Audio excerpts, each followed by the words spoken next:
Sosok pelatih jawara Singapura yang patut dipertimbangkan Persebaya. Persebaya Surabaya saat ini tengah menghadapi tantangan berat.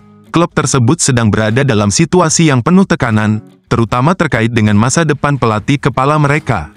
Pelatih Paul Munster dari Persebaya tengah menghadapi desakan keras dari para supporter yang menginginkan perubahan di jajaran pelatih setelah hasil buruk yang didapatkan pada putaran kedua Liga 1 2024-2025. Kekalahan beruntun yang diterima menjadikan pelatih tersebut menjadi sorotan utama. Namun, di tengah ketidakpastian ini, nama pelatih asal Korea Selatan mulai mencuri perhatian. Pelatih yang sukses di Liga Singapura ini dianggap oleh sebagian kalangan sebagai sosok yang tepat untuk menangani kedua klub besar Indonesia tersebut. Dengan catatan prestasi yang cemerlang, pelatih ini dinilai memiliki potensi untuk membawa Persebaya Surabaya kembali ke jalur kemenangan dan memperbaiki posisi mereka di klasemen. Jika berhasil merekrutnya, ada kemungkinan besar bahwa Persebaya akan mampu mencatatkan hasil yang lebih positif dalam sisa musim ini. Kim Do-hoon, pelatih asal Korea Selatan yang memiliki pengalaman luas, kini semakin dilirik di dunia sepak bola Indonesia. Banyak yang memandangnya sebagai sosok yang bisa membawa angin segar bagi klub-klub Liga 1. Lahir di Tongyeong, Gyeongnam pada tanggal 21 Juli tahun 1970, perjalanan karirnya sebagai pelatih telah memberikan banyak pelajaran berharga. Titik balik karirnya terjadi ketika ia dipercaya menjadi pelatih kepala di Incheon United. Meskipun hanya 2 tahun, Kim Do-hoon berhasil menunjukkan kualitasnya dan menambah pengalamannya dalam menangani tim yang penuh tantangan. Selanjutnya, ia meraih lebih banyak kesuksesan bersama Ulsan Hyundai, klub yang ia tangani selama 4 musim dan berhasil membawa tim meraih berbagai prestasi penting termasuk juara South Korean Cup dan AFC Champions. Kim Do-hoon juga sempat bergabung dengan LC Sailors di Singapura, membawa klub tersebut meraih kesuksesan dengan memenangkan Singapore Super Cup dan Singaporean Champion. Bahkan, sempat menjadi pelatih interim timnas Korea Selatan, memperlihatkan fleksibilitas dan kemampuannya dalam berbagai situasi. Dengan berakhirnya kontraknya di timnas Korea Selatan pada Juni tahun 2024, Kim Do-hoon kini sedang mencari tantangan baru dalam dunia kepelatihan. Pengalaman yang telah ia kumpulkan di berbagai liga dan tim, serta kemampuan meraih prestasi dalam waktu singkat, menjadikannya calon pelatih ideal untuk klub-klub Liga 1 Indonesia, seperti Persebaya. Klub ini tengah mencari sosok yang bisa membawa pembaruan dalam strategi dan memperbaiki performa tim di paruh kedua musim. Jelang laga Persebaya Surabaya versus Persita Tangerang, Francisco Rivera sudah siap merumput lagi di hadapan bonek. Persebaya Surabaya bersiap menghadapi Persita Tangerang pada Jumat, tanggal 31 Januari tahun 2025, dalam lanjutan Liga 1 Indonesia musim 2024-2025.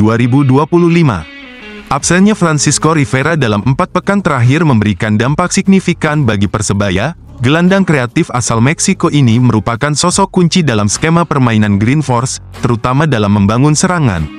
Tanpa kehadiran Rivera, lini serang Persebaya kehilangan ketajaman.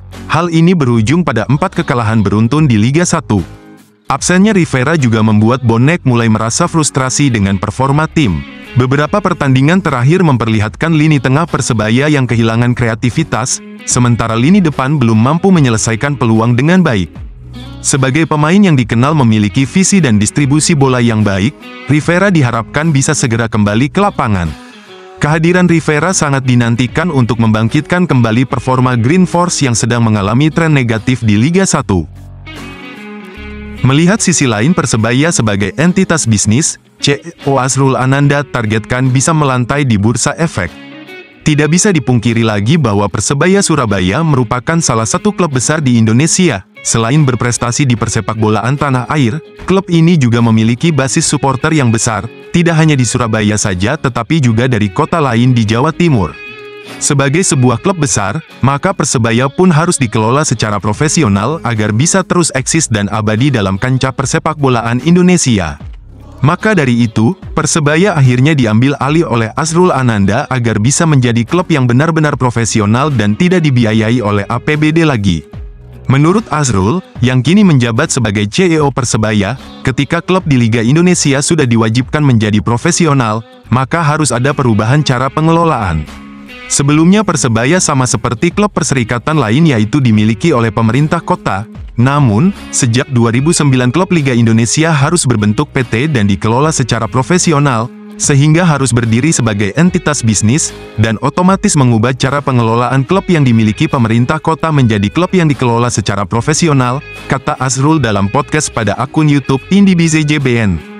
Azrul menambahkan, yang dimaksud dengan bertransformasi menjadi klub yang profesional adalah harus bisa berdiri pada dua kaki.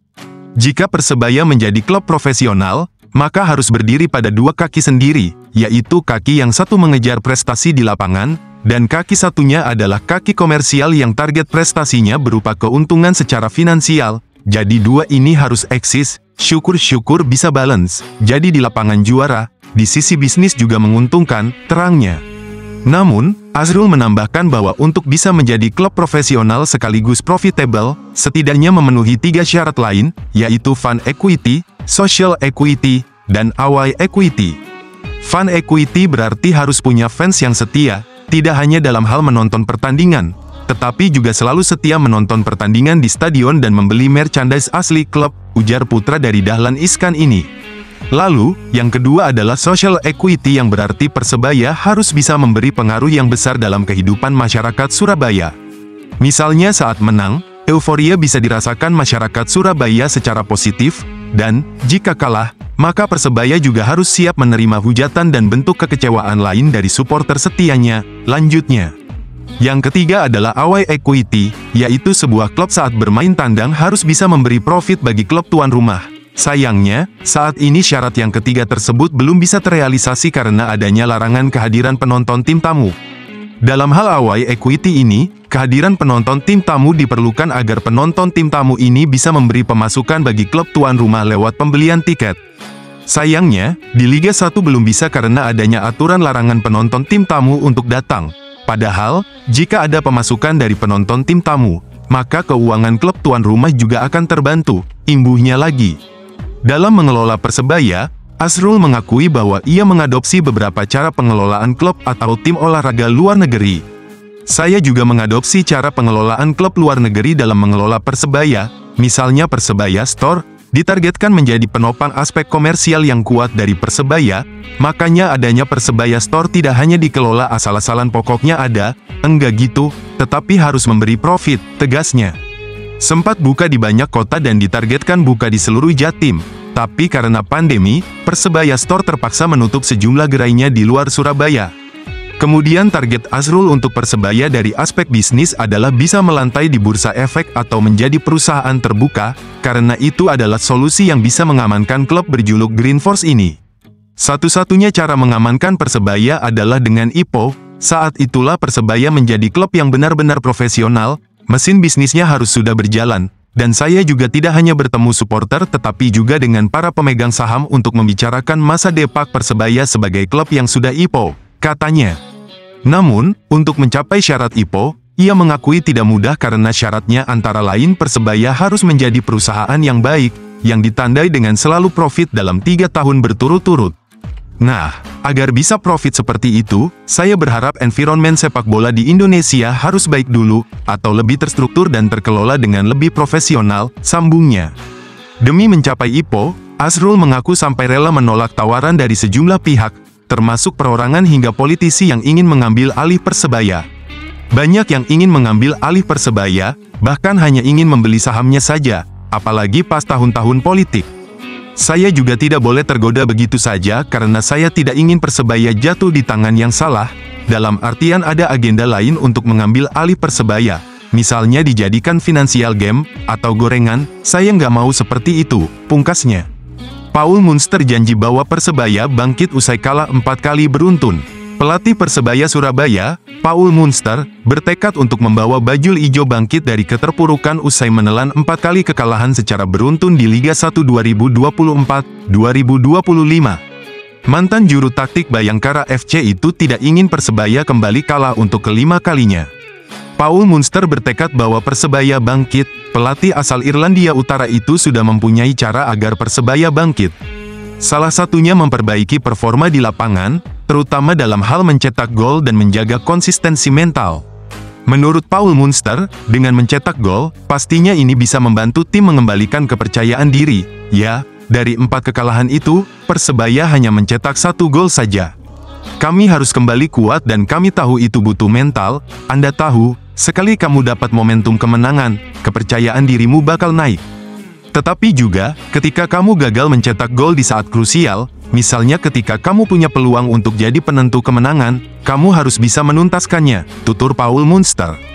Paul Munster juga menegaskan akan ada perubahan yang akan dilakukan dalam tim untuk meningkatkan performa tim di laga-laga berikutnya. Saya akan membuat perubahan, karena performa beberapa pemain, khususnya para pemain depan, sangat mengecewakan, pungkas Paul Munster.